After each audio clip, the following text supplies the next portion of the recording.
મિત્રો અત્યારે તમે યુટ્યુબ ખોલો, ફેસબુક ખોલો કે પછી ઇન્સ્ટા ખોલો, આ બેના જ વિડીયા બતાવતા હશે. આનું કારણ એક જ છે મિત્રો કે લોકો એમના પર રોસ્ટ મારી રહ્યા છે ને એમના વિડીયા ઝડપથી વાયરલ થઈ રહ્યા છે. તો નમસ્કાર મિત્રો, કેમ છો? મજામાં? સ્વાગત છે તમારું આજના નવા વિડીયોમાં. વાત કરવાના છે શિલ્પા દરબાર વિશે કે જેમને હમણાં સોશિયલ મીડિયા આખું હલાવીને આવ્યું છે કે જેમના સોંગને લઈ અને આખું ગુજરાત ગોળું થયું છે.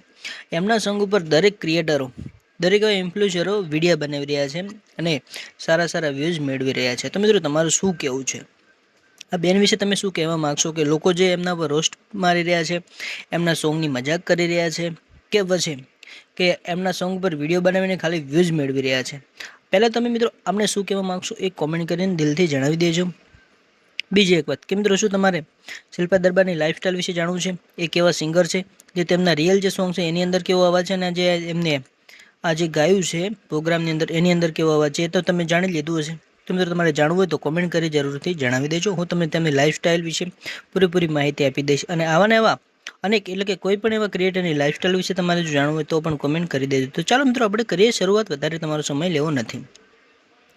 તો મિત્રો અત્યારે હાલની અંદર સોશિયલ મીડિયામાં શિલ્પા દરબારના સોંગવાળા વિડીયો ખૂબ જ વાયરલ થઈ રહ્યા છે કે જેને લઈ અને એમનો અવાજ એક તો એવો છે અને બીજી વાત કે તે ઊં કરે છે એને લઈ અને લોકો ખૂબ જ એક્ટિવ રહે છે. ખૂબ જ એમને લોકોને મજા આવે છે કારણ કે એમના સોંગને લઈ અને રિધમ ખૂબ જ ઝડપથી વાગી રહ્યું છે ને એને લઈને લોકોને રમવાની કૂદવાની મજા આવે છે ને એમના સોંગને લોકો મજાક બનાવી રહ્યા છે. એનું કારણ એક છે કે એમના અવાજ એકદમ પતલો નીકળે છે અને અવાજ ખેંચાતો નથી. એના કારણે લોકો એમના પર રોસ્ટ મારી રહ્યા છે. ઘણા બધા ક્રિએટરો જેમ કે SM ઠાકોર, બાબુ ઠાકોર, ગુજ્જુ, એવા બધા ઘણા બધા ક્રિએટરો છે કે જેમને એમનો રોસ્ટ માર્યો છે. એને જ લઈ અને એમના જ કારણે અત્યારે આ બેન સોશિયલ મીડિયામાં છવાઈ ગયા છે.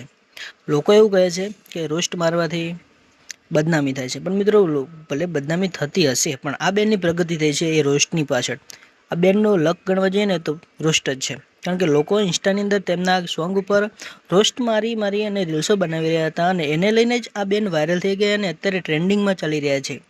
તમને બધાને ખબર જ હશે કારણ કે એમની રીલ જે એક આવે તો પણ મિલિયનોની અંદર હાલની અંદર કલાકની અંદર મિલિયનોમાં વ્યૂઝ જતા રહે છે. તમારું શું કહેવું છે?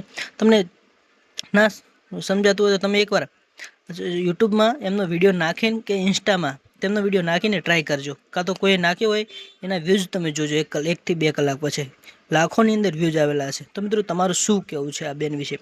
શું આ બેનને હવે આગળ મહેનત કરાય કે ન કરાય એ પણ કોમેન્ટ કરી જણાવી દેજો. ને હજી જો એમના વિશે કોઈ આપણને વધારે માહિતી મળશે તો અમે તમારા સુધી પહોંચાડી દઈશું. તો વિડીયો કેવો લાગ્યો? વિડીયો સારો લાગ્યો હોય તો આપણી ચેનલને લાઇક, શેર અને સબસ્ક્રાઇબ કરી દેજો. અને બીજા કોઈ એવા અન્ય ક્રિએટર વિશે તમારે જાણવું હોય તો પણ કોમેન્ટ કરી જણાવી દેજો. તો મળીએ નવા વિડીયોમાં. ત્યાં સુધી બાય બાય અને જય માતાજી મિત્રો.